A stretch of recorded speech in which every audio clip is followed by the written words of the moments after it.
MovieWeb.com. Now, I want to ask you, did you guys shoot this on film or video? And I asked for a specific reason, is because the look of this film is like so reminiscent to me of the old Showtime shorts and the little movies you'd see on Night Flight that were like creepy in their own right. I'm wondering if those were like inspirations to you guys in making this? I wish we were that smart. The reality is we shot this thing on high def because it's really cheap to shoot on that, and then we transferred it to film, and then we found out, wow, that looks really cool when you do that. So I think it was especially when you use a cheap film stock to transfer it to. Yeah, it's a nice little happy accident. Oh, so that's how you guys got that specific look, because I hadn't seen that in a long time. Yeah. Kinda... I mean, the only thing that we did intentionally is basically not treat the video before we blew it up to films, because we had noticed that a few of our short films in the past had looked like basically old, late 70s films when we had blown them up, so we just let it go and let it be what it was. You guys have been to a lot of Q&As, I have to say, from the beginning of this movie, because they asked the 3 questions they always ask. The golden rules. Yes. So are you just sick of hearing, did you use improv in your movie? I mean, is that the worst question you guys ever get? No, I mean... It is the question we get over and over and over the budget and over again. is the number one. The budget is the worst. That's the number one question. Well, see, that always, to me, is like a question you wouldn't ask somebody, because it's almost like asking, your parents have sex or something. What size are your underwear? Yeah, right. I've always found the improv question always comes in when people run out of questions. And then you ended it with that was the last question. Yeah. It was the last question.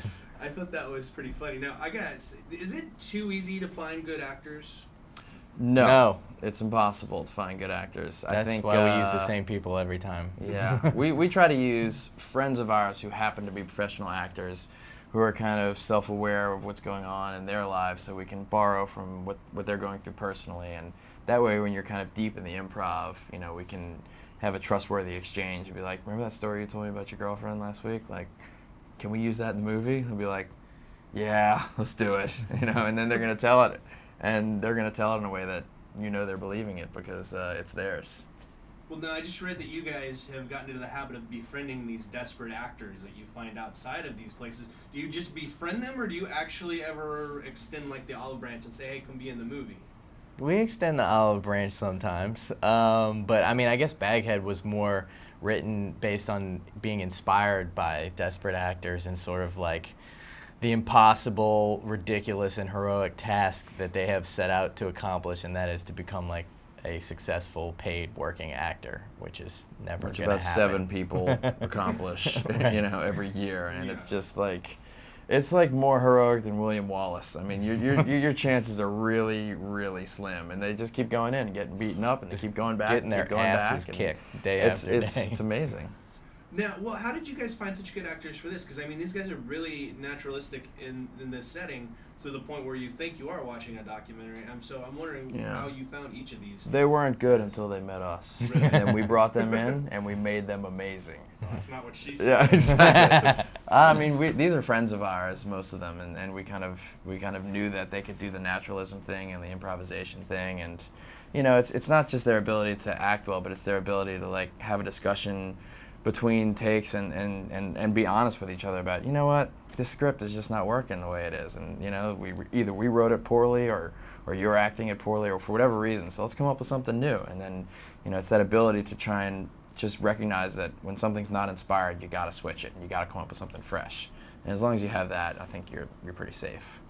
Now, I know you watched the Blair Witch. It says you were kind of inspired by that film, but were you also inspired by the idea of making something that was really scary that wouldn't have any killing or any gore in it?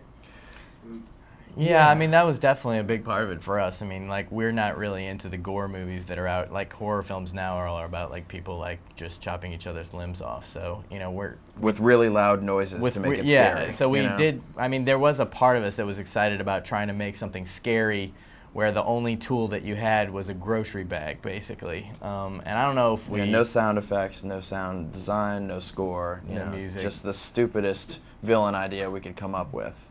And we like that idea of that challenge, and so. Now, why does it say all apologies to Diablo Cody, if I'm saying her name right? I don't know. Somebody else wrote that. So I don't know what that means, actually. Yeah. Because I don't either, and for a minute it took me a moment to even know who that was. But Yeah. it's the writer of Juno, right? Yeah. Yeah. So I was just wondering, I thought that was a little bit odd. Now, have you guys ever seen Night Patrol? No. No. No. Okay. The Unknown comic? Oh yeah. And I was wondering if that had anything to do with the inspiration for this. The icon came from way in our past with the New Orleans Saints and the Bagheads that existed there. The shameful fans who showed up year after year. And then it grew.